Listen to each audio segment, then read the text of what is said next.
Вітаю вас, паважаныя гледачы. Сёння мы раскажам пра архікатэдральны касцёл імя Найсвяцейшай Дзевы Марыі. Гэты сабор у стылі віленскага барока галоўны каталіцкі храм у сталіцы, катэдральны касцёл мінска-магілёўскай архідыяцэзіі. Узведзены ён быў дзякуючы манахам-езуітам.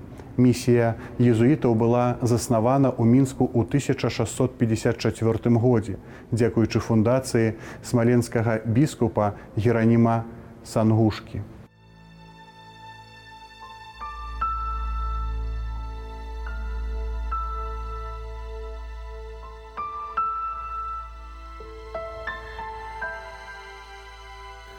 Для кожнага каталіка, для кожнага хрысціяніна святыня з'яўляецца асаблівым месцам, дзе чалавек сустракаецца з Богам. Сёння мы з вамі пазнаёмімся і заглянем у святыню, якая з'яўляецца цэнтральнай святыняй Беларусі – архікатэдра імя Найсвяцейшай Панны Марыі ў Мінску. Дакранемся да гісторыі, пазнаёмімся з сучаснасцю. Мы знаходзімся ў цэнтры горада Мінска, у сэрцы нашай краіны, дзе таксама знаходзіцца галоўны храм, галоўны касцёл каталіцкі. Касцёл імя Найсвяцейшай Панны Марыі, архікатэдра. Гэта вельмі значны касцёл, бо гісторыя гэтага касцёла, можна сказаць, што яна падобна да гісторыі ўсяго касцёла на Беларусі. Бо так, як быў некалі росквіт гэтай святыні, таксама былі часы пераследу, святыня была зачыненая, перабудаваная, і потым тое адраджэнне касцёла ў Беларусі звязана таксама з адраджэннем гэтай святыні, якая стала сімвалам сталіцы і знаходзіцца яна ў такім месцы, дзе кожны бачыць, хоць раней яе не было бачна зусім. Вуглавы камень быў заложены ў 1700 годзе. Святыня будавалася даволі быстра, і ўжо праз 3 гады былі пабудаваныя фундаменты святыні і узведзеныя большая частка сцен. Асноўныя этапы першапачатковай гісторыі касцёла вельмі дынамічныя.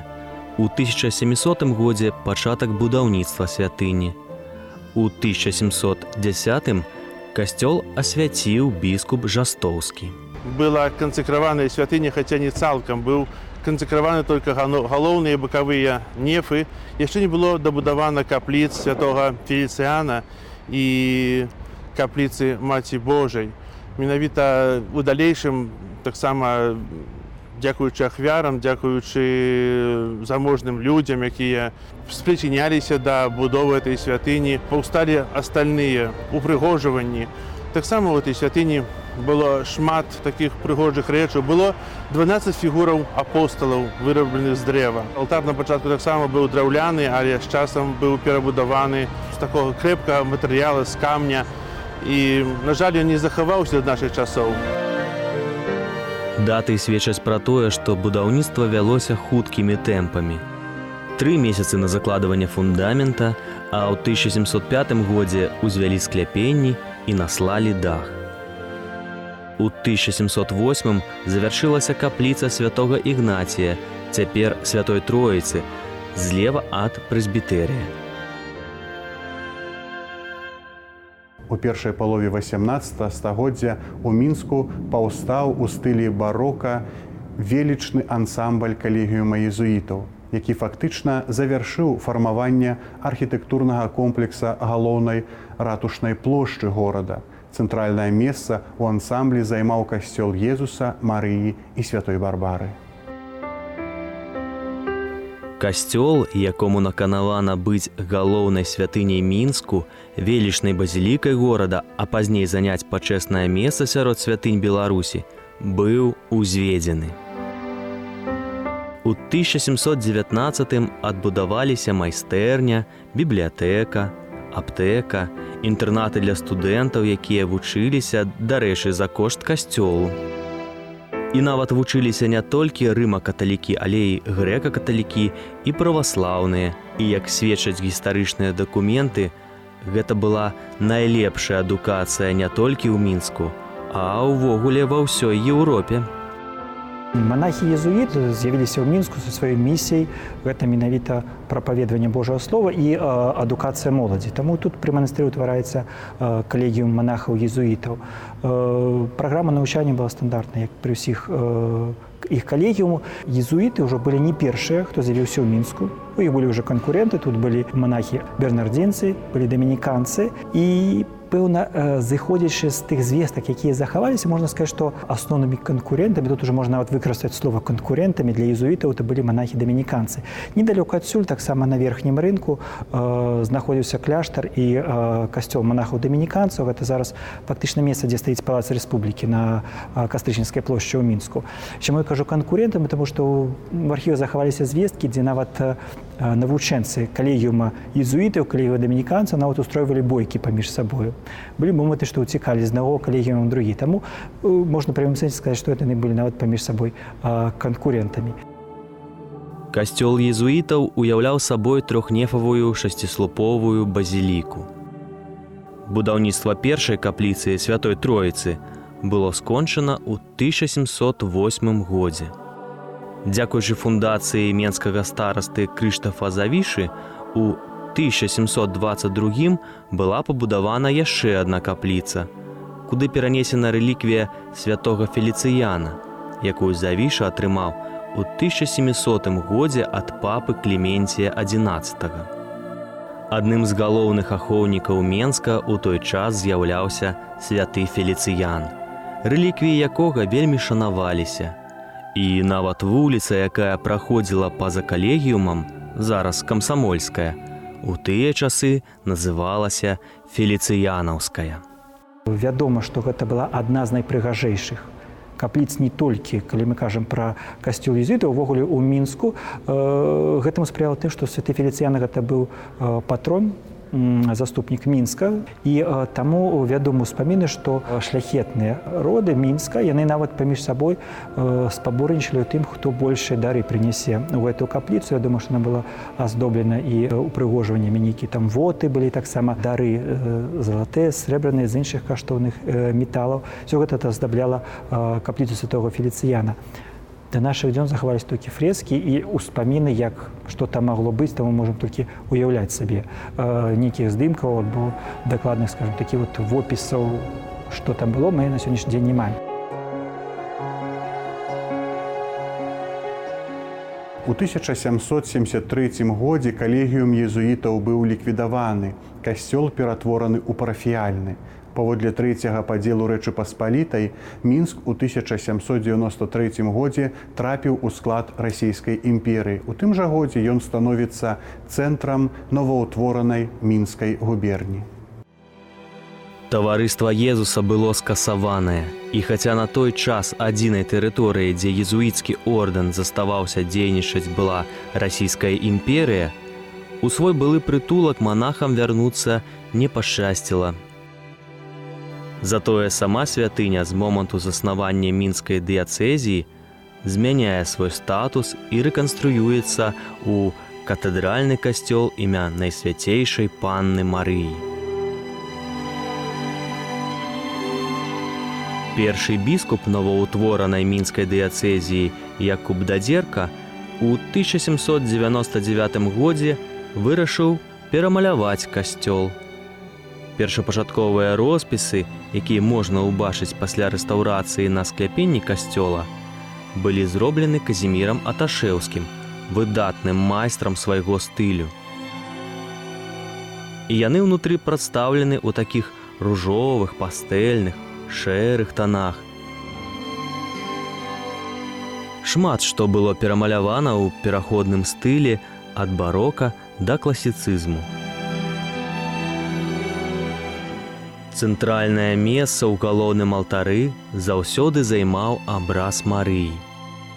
Першая яе выява была створана манахам-езуітам, мастаком Якубам Брэцерам у 1721 годзе. У 1853-54 годах пад кіраўніцтвам мінскага губернатара, архітэктара Казіміра Хрышчановіча былі выкананы грунтоўныя працы па рамонту і рэканструкцыі святыні, якія ў першую чаргу датычылі інтэр'ераў касцёла. У гісторыю святыні ўпісаны імёны многіх грамадскіх і культурных дзеячаў Беларусі 17-19 стагоддзяў. Гэта прадстаўнікі некалькіх пакаленняў дваранскіх радоў Сангушкаў, Завішаў, Джастоўскіх, Ваньковічаў, Радзівілаў, Салагубаў, Агінскіх. Выхадцы з дому Ваньковічаў былі ксяндзамі ў касцёле і далі беларускай культуры вядомага мастака і жывапісца Валянціна Ваньковіча. У 1869 годзе мінская дыяцэзія была скасавана і касцёл апынуўся ў рангу парафіяльнага. У лістападзе 1917 года дзейнасць мінскай дыяцэзіі была адноўлена. Біскупам быў прызначаны ксёндз Зыгмунд Лазінскі. Біскуп, акрамя арганізацыі рэлігійнага жыцця ў адроджанай епархіі, імкнецца стварыць духоўную семінарыю для падрыхтоўкі беларускіх рыма-каталіцкіх святароў. У кастрычніку 1918 года мара здзейснілася, створана мінская духоўная семінарыя. Рэалізаваць усе задачы, як і весці паўнавартасную душапастырскую працу, было вельмі цяжка. Беларусь знаходзілася ў цэнтры сусветнай і грамадзянскай войнаў. 31 ліпеня 1920 года Лазінскага арыштавалі і адправілі ў вядомую маскоўскую турму Бутырку. У 1921 годзе на 11-м месяцы зняволення бальшавікі пад ціскам Польшы і сусветнай рэлігійнай супольнасці вызвалілі Зыгмунта Лазінскага. Іерарх паспешліва пакінуў ССР і накіраваўся ў Польшу, потым перабраўся ў Пінск. У час Вялікай Айчыннай вайны дзве вежы касцёла зрабіліся своеасаблівай брамай сталіцы Беларусі. Сведка гэтай падзеі беларускі жывапісец Валянцін Волкаў увасобіў гэты момант у карціне «Мінск 3 ліпеня 1944 года». Падчас вайны касцёл Найсвяцейшай Панны Марыі доўгі час дзейнічаў, але ў 1947 катэдру зноў зачынілі. Нягледзячы на тое, што яшчэ ў 1926 годзе мінскі катэдральны касцёл быў прыняты пад дзяржаўную ахову як помнік архітэктуры, у 1951 годзе паводле праекта архітэктара Мікалая Драздова будынак былога касцёла быў перабудаваны пад спартыўны комплекс таварыства «Спартак». Падчас рэканструкцыі былі разабраныя верхнія ярусы вежаў, цалкам перароблены інтэр'еры, якія былі падзелены на некалькі паверхаў, а да галоўнага фасада прыбудаваны новы аб'ём.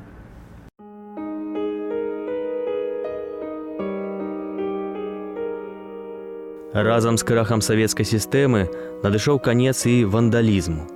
Ужо на пачатку 90-х на 3-м паверсе пад самымі скляпеннямі пачалі адбывацца першыя набажэнствы.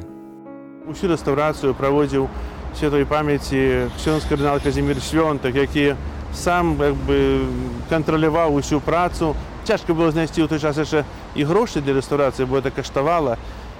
Але ксёндз кардынал тады казаў, што я не буду застаўляць прыбудоўкі, якая давала шмат месца для розных арганізацый, там можна было і выдавецтва рабіць, і шмат памяшканняў было. Ён сказаў, што я хачу вярнуць мінскую святыню такога віду, якая была раней да зруйнавання. І мы зараз бачым амаль што на 100% святыня зроблена так, як была перад збурэннем.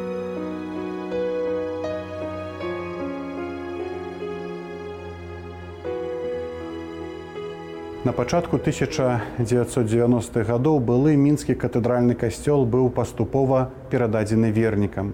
Спачатку набажэнствы праходзілі толькі на 3-м паверсе спартыўнага комплексу. 9 снежня 1993 года паводле пастановы Савета міністраў Рэспублікі Беларусь будынак былога катэдральнага касцёла быў цалкам вернуты католікам. З 16 жніўня 1994 года да 16 кастрычніка 1997 года праводзілася рэстаўрацыйная праца і вялікія перамены.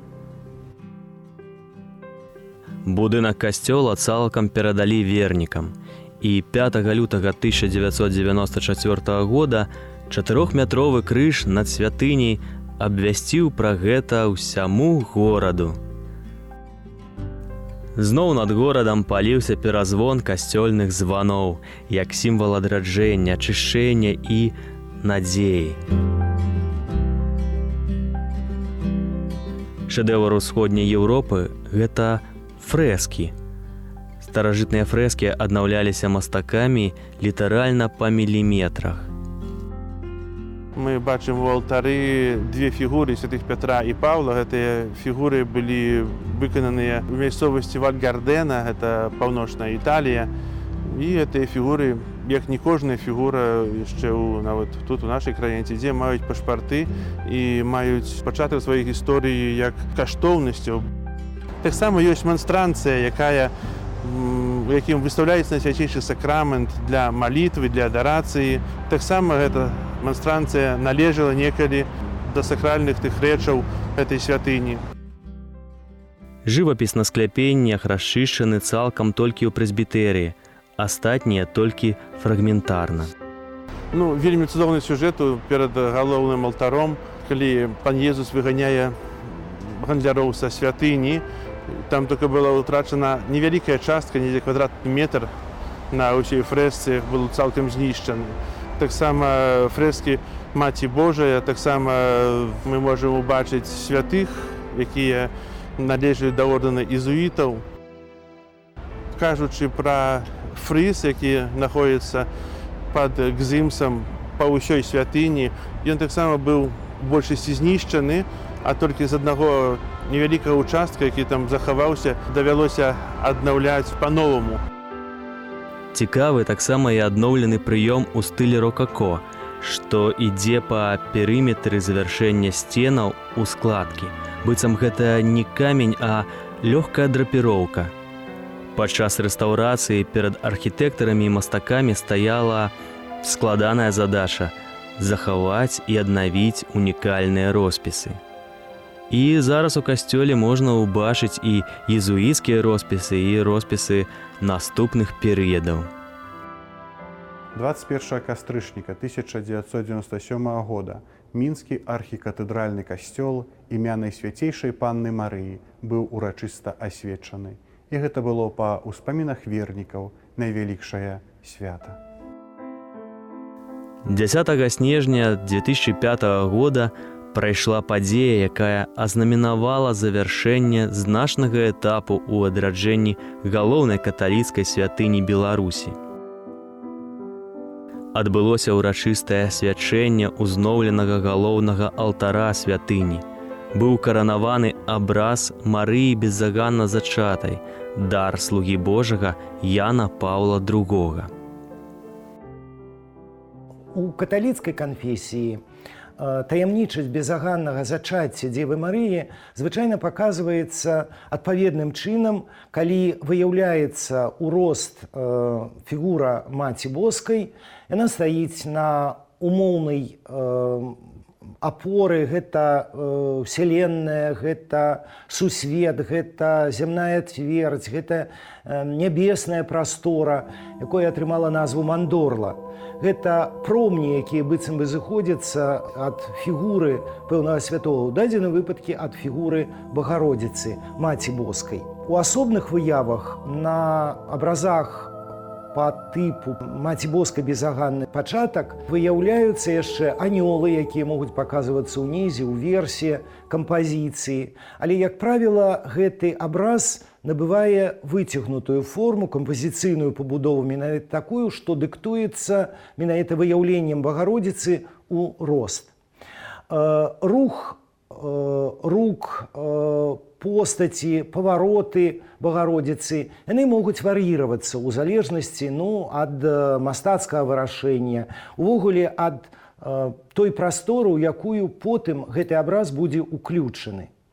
Абраз, які упрыгожвае галоўны алтар архікафедральнага сабора касцёла Дзевы Марыі ў Мінску, быў напісаны не так даўно. Ён быў створаны па распараджэнню папы рымскага і ў якасці падарунка, як і карона, якой укаранавалі гэты абраз у Рыме.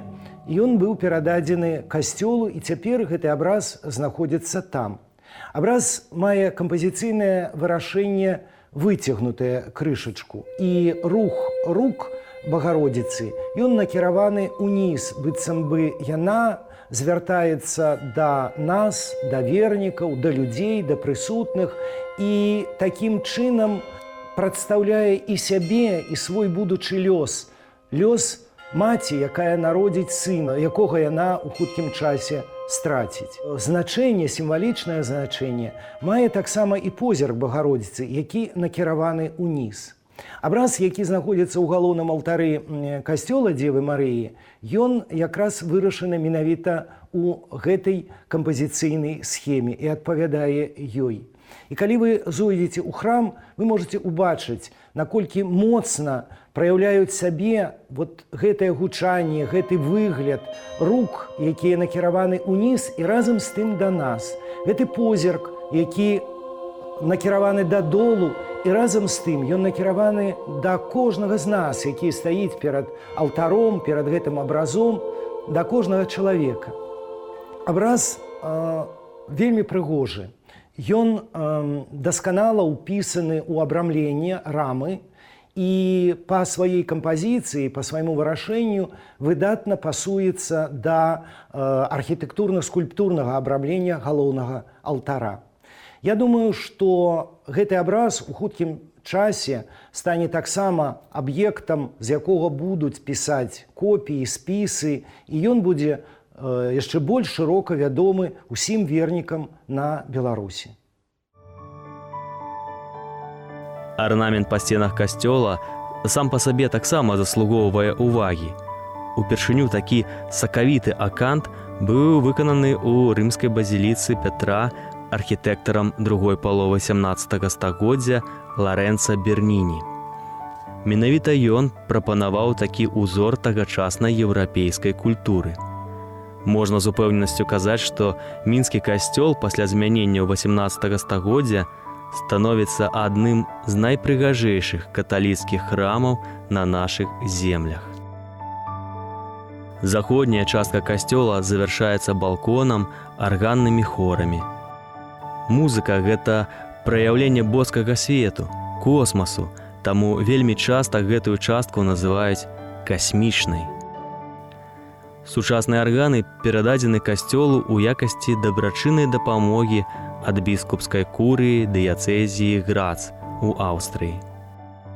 Гэты арганы вельмі каштуюць, і іх гісторыя такая, што ксёндз кардынал звярнуўся з просьбай аб дапамозе, каб гэты арган з'явіўся, і наш арганіст Владзімір Неўдах, які ў той час вучыўся ў Аўстрыі, у Грац, размаўляючы са святаром, прафесарам Йоханам Трумарам, пераказалі это пісьмо аўстрыйскаму епіскапату, і аўстрыйскі епіскапат зафундаваў гэты арганы цалкам. Вага гэтых арган амаль 7 тонн. Больш 1000 пішчалак знаходзіцца ў арганах. Ёсць 3 мануалы з педаламі. Ведаеце, хто разбіраецца ў музычных інструментах, можна пазайздросціць такому аргану, бо гэты арган па акустыцы і па ўсім зроблены для нашай святыні. Арганы завяршаюць супрацьлеглую галоўнаму алтару частку прасторы касцёла. Мінская катэдра быццам бы набывае свой голас.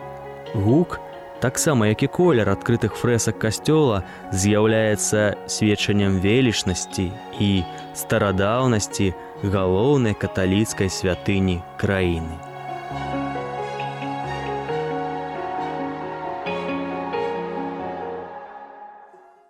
Архікатэдра імя Найсвяцейшай Панны Марыі, касцёл, якому з цягам часу было наканавана стаць галоўнай каталіцкай святыняй Мінска, самай велічнай базылікай горада і галоўнай яго высотнай дамінантай і сёння.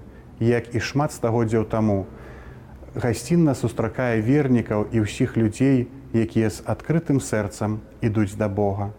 Няхай добры Бог дапаможа і нам адкрыць наш шлях да святыні. Да сустрэчы.